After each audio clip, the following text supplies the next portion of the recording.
¿Qué tal, amigos? Muy buenas noches. Nos da mucho gusto que nos acompañen en Puntos y Comas con el propósito de todos los días de ofrecerle información sólida, documentada, que le permita a usted tener un panorama más claro y más amplio de cómo caminamos hacia los comicios de junio del 2024. Una de las inquietudes que está latente en el ánimo de los electores, de la mayoría de la gente del país, es qué utilidad práctica tienen en este momento los diputados plurinominales o los senadores de lista, que también vienen siendo senadores plurinominales. Es una inquietud que la gente tiene. Sin embargo, hubo un momento en que se decidió que era necesario que hubiera representación proporcional en la Cámara de Diputados y así es como surgen esos diputados. Habría que analizar, y lo vamos a hacer en este programa, cuándo surgen los diputados de partido. Antes de los que ahora conocemos como diputados plurinominales, hubo otros diputados de oposición que se llamaban diputados de partido. ¿A partir de cuándo existen los diputados plurinominales? ¿En qué año se determinó que hubiera 100 y después 200 legisladores de representación proporcional? Y por supuesto, ¿por qué surgieron y cómo se decidió que debía haber diputados plurinominales? Miren ustedes, la historia que vamos a desmenuzar hoy con respecto a estos diputados plurinominales es la siguiente.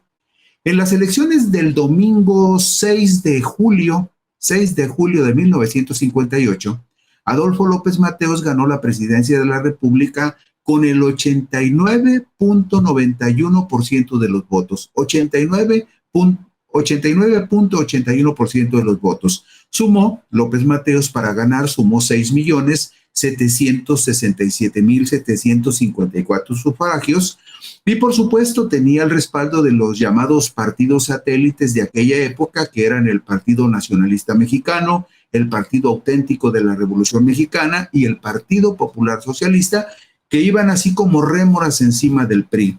Su único rival en esa contienda que tuvo López Mateos en el 58 fue Luis Héctor Álvarez Álvarez del Partido Acción Nacional, quien obtuvo 705.303 votos para un 9.42% de la votación total. Era el México del partido político casi único, con un régimen político donde verdaderamente ni había democracia, ni tampoco había nada que avalara la legitimidad del gobierno, puesto que su partido siempre ganaba todo lo que quería ganar y los organismos electorales y quienes contaban los votos y quienes calificaban las elecciones, pues eran personas del mismo gobierno. Pero este tipo de situaciones donde el presidente, el candidato a la presidencia ganaba con el 89.81%, pues también provocaba que con esas aplastantes votaciones en la Cámara de Diputados y en la Cámara de Senadores nunca hubiera alguien que debatiera o discutiera con la mayoría priista. Pero también hay otros elementos que habría que tomar en cuenta. Ante la presión de importantes movimientos sociales, como el del magisterio entre 1956 y 1958, el movimiento, por ejemplo, de los ferrocarrileros entre 1958 y 1959, y por supuesto, el impacto social y la efervescencia que generó en toda Latinoamérica el triunfo de la Revolución Cubana, consolidada en su fase armada con el derrocamiento de Fulgencio Batista el 1 de enero de 1959, todos esos elementos obligaron a que el gobierno de Adolfo López Mateos se sintiera presionado para impulsar reformas electorales que permitieran ampliar la participación de la oposición, es decir, que la oposición tuviera espacios para hablar, para expresar su punto de vista.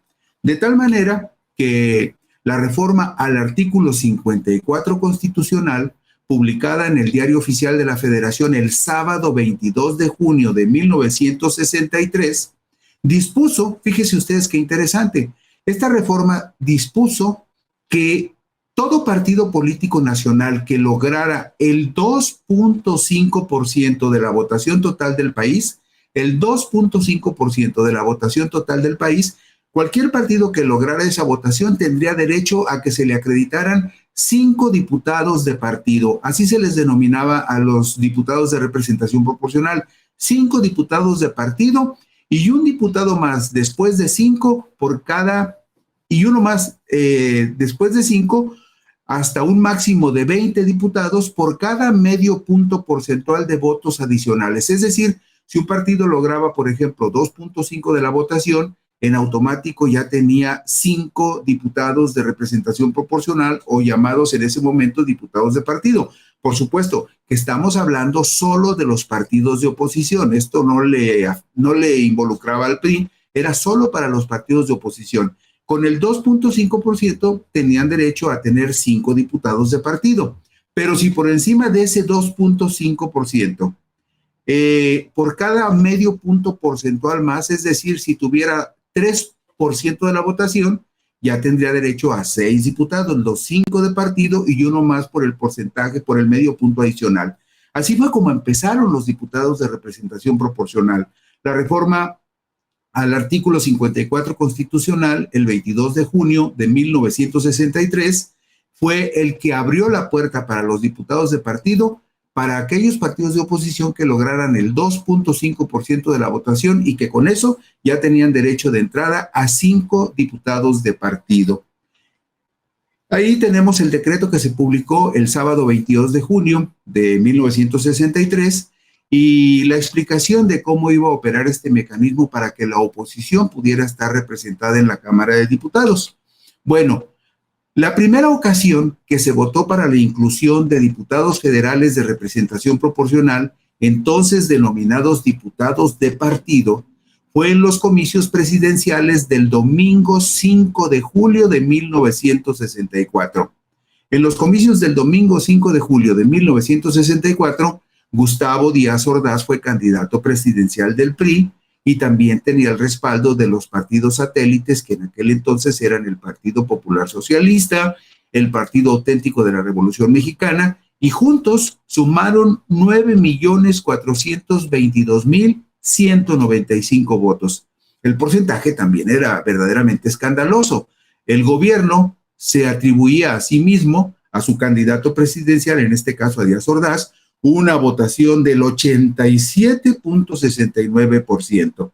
Su único rival, en este caso, también fue un panista, en este caso José González Torres, quien logró 1.034.333 sufragios y alcanzó el 10.98% de la votación total. Estamos hablando de 1964, cuando ganó Díaz Ordaz la presidencia, y sacar en ese tiempo un 10.98% de votación, siendo candidato de oposición, como en este caso José González Torres, era una verdadera hazaña. Bueno, pues en esa elección donde ya se quedó abierta la posibilidad de tener diputados de partido, el Partido Acción Nacional logró 20 diputados federales. 15 fueron de mayoría relativa, es decir, con ese porcentaje del 10.98% le alcanzó para tener 5 diputados de partido, y en esa elección el PAN ganó 15 distritos electorales para tener también 15 diputados de mayoría relativa. Es decir, tuvo 20 diputados, 5 de partido y 15 de mayoría relativa. Y en estas elecciones donde el PPS iba de aliado con el PRI, pues también le tocaba una pizcachita de poder, y le tocaron en esa ocasión 10 diputados, y al Auténtico de la Revolución Mexicana le tocaron otros 5 diputados. Pero pasó algo muy curioso. En los siguientes procesos electorales de 1967 a 1970, a la oposición le costaba muchísimo trabajo hacer el porcentaje mínimo de votación nacional del 2.5%. Y le costaba mucho trabajo porque todos los medios de comunicación se concentraban en el candidato o en los candidatos del partido oficial. Todos los organismos electorales estaban orientados a favorecer al PRI. Se hacían muchísimas trampas en favor del PRI y era dificilísimo ganarle al PRI en una casilla y mucho más un distrito. Y aún así, en la elección del 64 que acabamos de ver, el PAN le ganó 15 distritos de mayoría al PRI. Bueno, pero era muy difícil y para la mayoría le costaba mucho trabajo a la oposición hacer el 2.5% de la votación mínima para tener derecho a 5 diputados de partido. Ante esta situación, el presidente Luis Echeverría Álvarez promovió las reformas constitucionales publicadas en el Diario Oficial de la Federación el lunes 14 de febrero de 1972, y miren ustedes lo que pasó. Para que tuvieran más chance los partidos de oposición, en lugar de dejar de hacer trampas y de y de embarazar urnas o de robarse las urnas, el presidente decidió, Luis Echeverría, que mejor iban a bajar el porcentaje mínimo de 2.5 a 1.5, para que de esa manera los partidos de oposición tuvieran más diputados y que además se aumentó la cuota de un máximo de 20 a 25 curules para la oposición. Pero esta disminución del porcentaje del 2.5 al 1.5 estaba más pensada para el PPS, para el Partido Auténtico de la Revolución Mexicana, que eran los que hacían alianza electoral con el PRI. Bueno, pues hay otro punto que es importante analizar y aquí es donde encontramos la razón por la cual los diputados plurinominales tenían sentido en algún momento. Los cauces de participación abiertos en 1963 y en 1972 no fueron suficientes, pues entre 1970 y 1974 se desarrolló en la Sierra de Guerrero la guerrilla organizada inicialmente a través de la Asociación Cívica Guerrerense, con Genaro Vázquez Rojas al frente, y el Partido de los Pobres, que tenía como líder a Lucio Cabañas. Pues bien, fue en esa época también cuando el 29 de agosto de 1974 se perpetró en Guadalajara el secuestro del exgobernador y refundador de la UDG, José Guadalupe Zuno, a quien lo secuestraron las Fuerzas Revolucionarias Armadas del Pueblo, que se identificaban con las siglas de FRAP. Pero desafortunadamente también fue en esa época, entre 1973 y 1977, cuando muchos jóvenes desesperados se fueron a la guerrilla, cuando operó también en varias regiones del país la célebre Liga Comunista 23 de septiembre, y se presume que un comando de esta organización guerrillera fue el que terminó con la vida del líder empresarial regiomontano Eugenio Garza Sada el 17 de septiembre de 1973. Todo esto fue creando un clima de tal manera que hubo otra reforma electoral en 1977.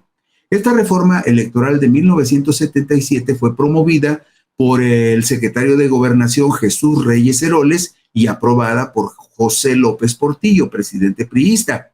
A partir de ese momento, de esa reforma del 6 de diciembre de 1977, a partir de ese momento se decidió que habría en la Cámara de Diputados 300 diputados de mayoría relativa y 100 diputados de representación proporcional. Aquí es cuando ya surge el paquete de por lo menos 100 diputados de representación proporcional. Estamos hablando de la reforma constitucional del 6 de diciembre de 1977, la reforma más grande que se hizo en esta etapa, digamos, en la etapa final del siglo pasado, y la promovió el secretario de Gobernación Jesús Reyes Heroles en el gobierno de José López Portillo y Pacheco.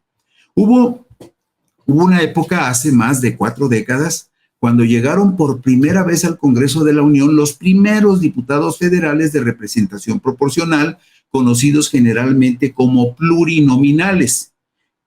En esa época había legisladores que gozaban de reconocimiento y de prestigio entre la población. Son historias notables algunos de los personajes que llegaron al Congreso Federal por la vía plurinominal en los comicios del domingo 1 de julio de 1979. El 1 de julio de 1979 fue la primera ocasión que se votó por 100 diputados plurinominales, luego de la reforma electoral del 6 de diciembre de 1977, que amplió la Cámara a 400 integrantes, 300 de mayoría y 100 de representación proporcional. Y fíjese usted, decimos que en ese momento los diputados plurinominales enriquecían la Cámara de Diputados, enriquecían la legislatura, porque muchos de los que llegaron en esa elección contribuyeron a enriquecer los debates sobre temas importantes para el país. Escuche usted nada más los nombres. Entre los nuevos legisladores del PAN estaban Luis Calderón Vega, el padre del expresidente Felipe de Jesús Calderón Hinojosa, David Alarcón Zaragoza, quien llevó como suplente a Enrique Gabriel Jiménez Remus, ambos de Jalisco. Alarcón Zaragoza ya había sido candidato a la gubernatura de Jalisco por el PAN en 1964 y perdió con el priista Francisco Medina Asensio. Años después, en diciembre de 1982, quien en ese entonces fue su suplente, Gabriel Jiménez Remus, también fue candidato al gobierno de Jalisco en una contienda que perdió con el priista Enrique Álvarez del Castillo. Pero otros panistas notables que llegaron al Congreso en esa elección de 1979 fueron, por ejemplo, Pablo Emilio Madero Belden, quien después fue dirigente nacional del PAN y candidato a la presidencia de la República por el PAN en 1982. También llegaron personajes como Juan de Dios Castro Lozano, Jesús González Esmal, Abel Vicencio Tobar, Eugenio Ortiz Walsh, Federico Lina Altamirano, Carlos Enrique Castillo Peraza, que fue dirigente nacional del PAN, y quien tuvo como suplente a Jorge Alberto Lin Altamirano. También llegó Raúl Velasco Cimbrón, quien llevó como suplente en el 79 a Diego Fernández de Ceballos, que después sería candidato presidencial en 1994. Pero también en el 79, en ese año, en agosto del 79, por primera y única vez en la historia se le concedió registro oficial al Partido Comunista Mexicano. Y esa fue la única legislatura, la que se votó en julio del 79, donde hubo diputados del Partido Comunista Mexicano en el Congreso Federal. Y vea usted nada más los nombres que le vamos a dar. Los diputados del Partido Comunista fueron personajes como Alejandro Gascón Mercado, Roberto Jaramillo, Ramón Danzós Palomino y Otón Salazar. Además, también llegaron por el Partido Comunista figuras históricas como Valentín Campas Salazar, quien fue candidato presidencial por el Partido Comunista sin registro en 1976. Arnoldo Martínez Verdugo, Gilberto Rincón Gallardo, que fue candidato presidencial por Democracia Social en el 2000, y Manuel Estefen García, así como Evaristo Pérez Arriola, Pablo Gómez Álvarez, un joven Pablo Gómez Álvarez, que es el actual titular de la Unidad de Inteligencia Financiera de la Secretaría de Hacienda. Y nada más para concluir, le vamos a dar a usted el dato de que la Cámara de Diputados aumentó de 100 a 200 los diputados de representación proporcional en la reforma del 15 de diciembre de 1986, siendo presidente de la República Miguel de la Madrid Hurtado y secretario de Gobernación, un viejo conocido de todos nosotros, Manuel Bartlett Díaz. Toda esta historia explica que hubo un momento en la historia del país donde los diputados plurinominales tenían una función que enriquecía al poder legislativo. Ahora no, ahora son botín de las dirigencias partidistas, donde ponen a sus parientes, a sus cómplices, a sus aliados políticos, pero no necesariamente sirven para una causa que beneficie al pueblo. Mañana por aquí nos veremos en Puntos y Comas. Gracias por la gentileza de su atención. Que descansen.